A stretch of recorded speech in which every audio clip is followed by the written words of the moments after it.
Think and rise में खुश आमदीद। सोचिए, क्या आप जानते हैं कि फाइनेंशियल फ्रीडम यानी माली आज़ादी का मतलब सिर्फ ढेर सारा पैसा होना नहीं, बल्कि अपने वक्त का मालिक होना है। ये वो सवाल है जो हमारी सोच को जड़ से बदल सकता है। हम अक्सर माली आज़ादी को बैंक बैलेंस से नापते हैं, लेकिन ग्रैंड साबातिएर अपनी किताब फाइनेंशियल फ्रीडम में एक बिल्कुल मुख्तलिफ और इनकलाबी ख्याल पेश करते हैं। उनके मुताबिक असल दौलत पैसा नहीं, असल दौलत वक्त है। आज हम उनके बताए हुए 7 लेवल्स का सफ़र करेंगे जो हमें सिर्फ पैसों से नहीं बल्कि अपने वक्त से आज़ाद कराते हैं। इन 7 लेवल्स में जाने से पहले ज़रूरी है कि हम इस बुनियादी फ़लसफ़े को समझें जिस पर यह पूरा तसव्वुर खड़ा है। ये फ़लसफ़ा रिटायरमेंट के पुराने ख्याल को तोड़कर एक आज़ाद मुस्तकबिल की बुनियाद रखता है। ये सिर्फ बचत या सरमायाकारी का फॉर्मूला नहीं, बल्कि ज़िंदगी जीने का एक नया तरीका है। ज़रा सोचिए, आपकी ज़िंदगी का सबसे कीमती असासा क्या है? ग्रैंड साबातिएर के मुताबिक वो आपका बैंक बैलेंस नहीं, बल्कि वो घंटे और दिन हैं जो आपके पास हैं। रिवायती सोच हमें ये सिखाती है कि कई दहाइयों तक काम करो, फिर बुढ़ापे में आराम करो, लेकिन साबातिएर सवाल करते हैं कि क्यों ना हम इस दौड़ को तेज़ी से ख़त्म करें, अपना वक्त वापस हासिल करें और फिर खुद फैसला करें कि इस वक्त के साथ क्या करना है। असल आज़ादी यही है। यहाँ 2 रास्ते हैं। एक वो जिसमें इंसान सुस्त रफ्तार जिंदगी गुजारता है, सालों काम करता है और आखिर में सुकून की उम्मीद रखता है।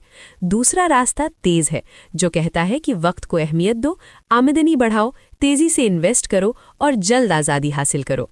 इस मंजिल तक पहुंचने के लिए ग्रैंड साबातिएर ने एक वाज़ेह रोड मैप दिया है, जिसे उन्होंने वीडियो गेम की तरह 7 लेवल्स में तकसीम किया है। हर लेवल एक नई कामयाबी है, एक नया माइलस्टोन है। ये सफ़र शायद लंबा लगे, लेकिन हर कदम आपको आज़ादी के करीब ले जाता है। आइए इस सफ़र की शुरुआत करते हैं। हर मजबूत इमारत की तरह माली आज़ादी की इमारत की भी एक मजबूत बुनियाद होती है। पहला लेवल है क्लैरिटी, यानी मुकम्मल वजाहत। ये जानना कि आप इस वक्त कहाँ खड़े हैं, आपका पैसा कहाँ से आ रहा है और कहाँ जा रहा है। ये वो नक्शा है जिसके बिना आगे बढ़ना मुमकिन नहीं। इस मरहले पर अपने अखराजात को ट्रैक करना और अपनी नेट वर्थ जानना सबसे ज़रूरी काम है।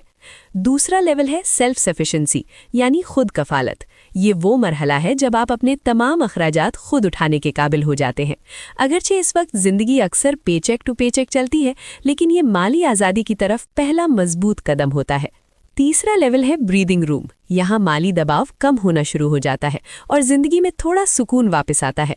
इस मरहले पर इमरजेंसी फंड बनाना सबसे अहम है, ताकि किसी गैर मुतवक्के सूरत हाल में आप माली तौर पर महफूज रहें। चौथा लेवल स्टेबिलिटी है, जहां आपको यकीन होता है कि आप माली तौर पर मजबूत हैं।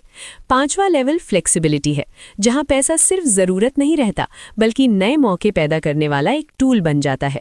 आप करियर बदल सकते हैं, अपना शौक फॉलो कर सकते हैं या बिजनेस शुरू करने का फैसला कर सकते हैं। 6वां लेवल फाइनेंशियल इंडिपेंडेंस है, जहां आपकी इन्वेस्टमेंट्स आपके अखराजात पूरे करने लगती हैं। यही वो मकाम है जहां काम मजबूरी नहीं रहता। और 7वां लेवल अबंडेंट वेल्थ है, जहां पैसा मसला नहीं रहता, बल्कि सवाल ये होता है कि अब आप दुनिया के लिए क्या बेहतर कर सकते हैं। इन लेवल्स तक तेजी से पहुंचने के लिए ग्रैंड साबातिएर साइड हसल्स पर जोर देते हैं। सिर्फ बचत आहिस्ता ले जाती है, लेकिन आमदनी बढ़ाना रफ्तार तेज कर देता है। इजाफी आमदनी के जराए बनाकर और उन्हें इन्वेस्ट करके आप आज़ादी की तरफ दौड़ना शुरू कर देते हैं। अब सवाल ये है कि आप पहला कदम कब उठाएंगे? आज अपने अखराजात ट्रैक करेंगे या आज ही अपने पहले साइड हसल का आइडिया सोचेंगे? फैसला आपका है। याद रखें, आज़ादी का हर सफ़र एक कदम से शुरू होता है। अगर ये वीडियो आपको सोचने पर मजबूर करे तो थिंक एंड राइज को सब्सक्राइब करें, वीडियो शेयर करें और इस सफ़र में हमारे साथ जुड़े। अगली वीडियो तक सोचते रहें।